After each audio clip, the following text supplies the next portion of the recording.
if you've got money that's on real estate, you need to reinvest that back into the people, travel, Yeah. supporting, helping people find their work pattern and so on.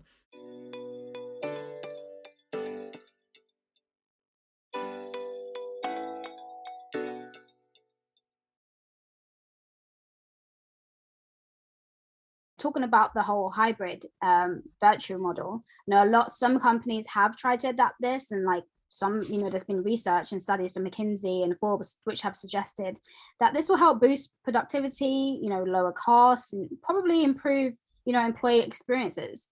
What would you say is your opinion on this? I think, as I say, I think hybrid, so, hybrid's just a structure, right? I mean, Yeah. it's where ultimately I think we need to end up. And yeah, there's loads of evidence to show that not just hybrid working, but creating flexibility for people, creating an environment where people are trusted, Hmm. create an environment where people treat each other like adults and are treated like adults, not in the hierarchical way we've done it before, and create a sort of an inclusive environment that fosters belonging. That is what creates engagement, high levels of trust and better productivity and output. Yeah. That's the fundamental thing that sits beneath all of our challenges in business and trying to, manage people in business and get better outcomes and better performance and all those things. They all go back to creating that cultural environment. Yeah. If we want a diverse workforce, we have to have an environment that looks like that. If we want engaged people, we have to have an environment that looks like that. So hybrid working or changing a working practice, whether it structures my day or not, in itself doesn't necessarily drive all of that value that you've just listed in your question, but it will contribute to it because it's Okay. if you create an environment like that. If I say, well, I'm going to just deconstruct the working day, folks, and we're going to allow you to, work from wherever you want to, and define your own working pattern and stuff like that. That is an element of creating a great culture, right? It's a signal. Wow, if they're prepared to say you can work whenever you want and from wherever you want, implicit in that is that they trust me more now than they did before. So again, it all comes back to these basics, fundamental basics, I think, Yeah. where people go when people are in an environment that work context, they feel trusted, they feel valued and recognized and so on. Their engagement levels go up, they become more interested and that stuff. So all of that's true. But it's not just predicated on the hybrid environment. For example, there are many companies out there that are have masqueraded as flexible companies. They came into COVID, probably had a traditional structure. They've been forced to go distributed and flexible, or distributed. Not many have been flexible, right? Most of them are still. Some people are still being required to physically sign on at 8:30 in the morning and say I'm on, Oh wow. and physically leave at 8:30 and sign off at 8:30 and say I'm signing off now, or whenever it is in the evening, and make sure that they're there in an amount during the day when they're normally expected to be in an office. So you see these companies introducing hybrid, but they're putting technology on people's laptops that tracks whether they're sitting in front of it or not, and whether they're looking at certain tabs and all of that kind of stuff. So again, hybrid would do nothing. It's all about what fundamentally it feels like to be at that organization. But yeah, it's an element of, and if we could address that one and build on those, yeah, then Yeah. I believe that personal outcomes and value and engagement and all those things will go up. Amazing. That's a great answer. So it just sparked an interesting question. So with the whole hybrid sort of model, do you think do you think that benefits more bigger companies than it does with startups? Because I think a lot of employees have their different preferences. There might be some people who prefer the whole working from home, like people who completely hate it and want to be back in an office. And like, how do you sort of like boost that sort of engagement level when, half the team wants very different things? And if it's a small team, I guess maybe they can just get away with it. But if it's a larger team, it's like, How do you sort of like encourage or stimulate that kind of engagement aspect when different people want different Yeah. things?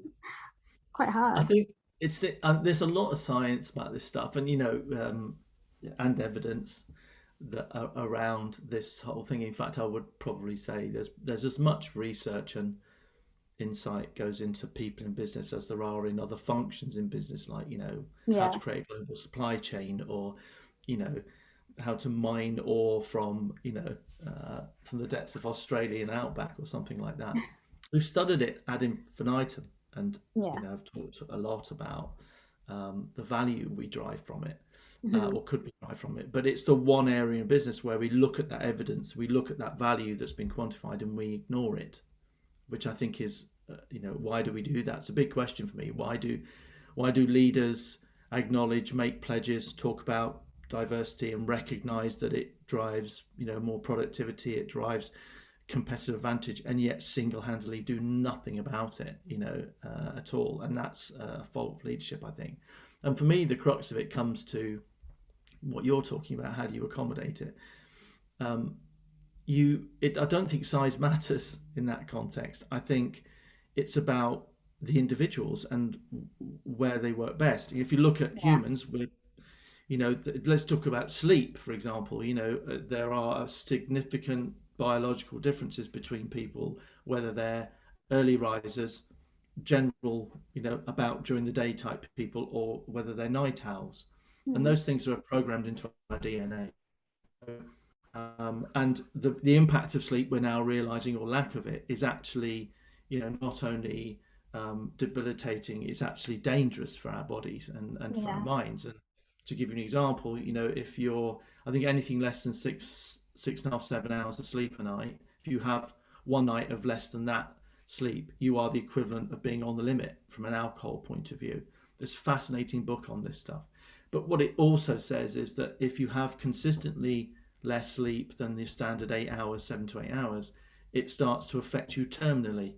You can't get this back. It starts to affect the way your brain works. It starts to affect the way you store memories and so on. So it significantly increases your chances of getting cancer and Alzheimer's and dementia Wow. significantly. I mean, it's scary when you read about the science now, actually how much damage we're doing to ourselves to not be in that pattern. So if you take a night owl, the world of work has been built around early risers.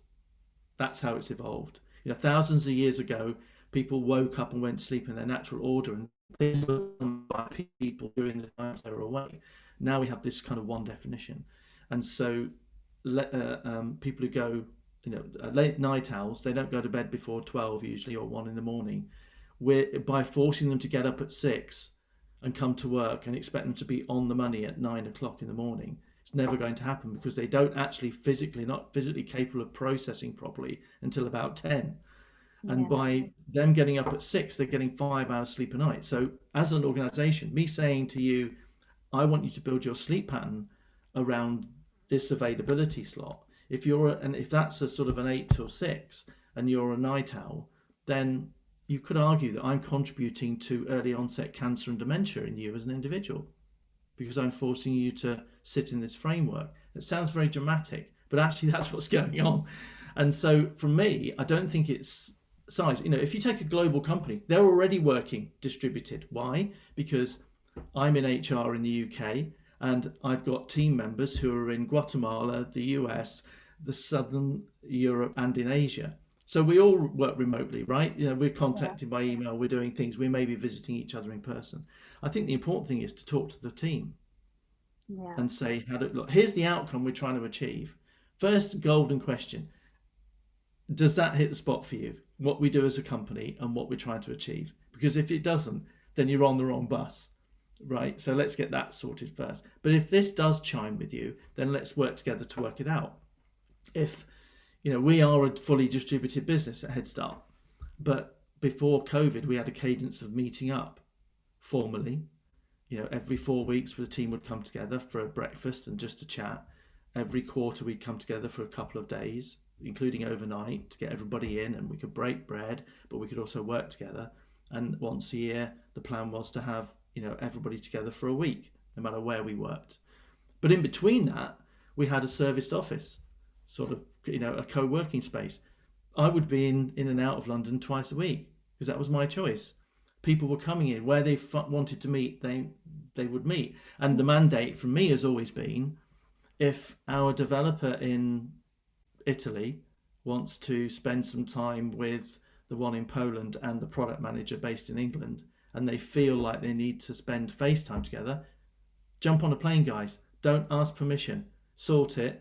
Make it happen. If you want to come together and spend 2 weeks in that UK environment brainstorming something, then do it. If you feel that that's necessary. If not, don't make it happen. But then this is where I think people say, they ask the question, well, is it good for saving money? We'll go remote because we can save money on office rent. Actually, in my experience and my recommendation to companies considering is, if you've got money that's on real estate, you need to reinvest that back into people, travel, supporting, helping people find their work pattern and so on. So I think if you're a large company, you've got some things to work out. If you've got static real estate people have been coming to and going from, then you need to rationalize that, maybe open hubs, eventually get rid of those big offices and have hubs. But I see that a successful organization is one that speaks to its people and says, what do we need to do to achieve the outcome? And let's work together to make that outcome, or the work involved in doing that, as easy as possible for each other, so that we can all be our best self. That's the goal for us as a company. Be your best self, Be your then best self. you can tackle everything else.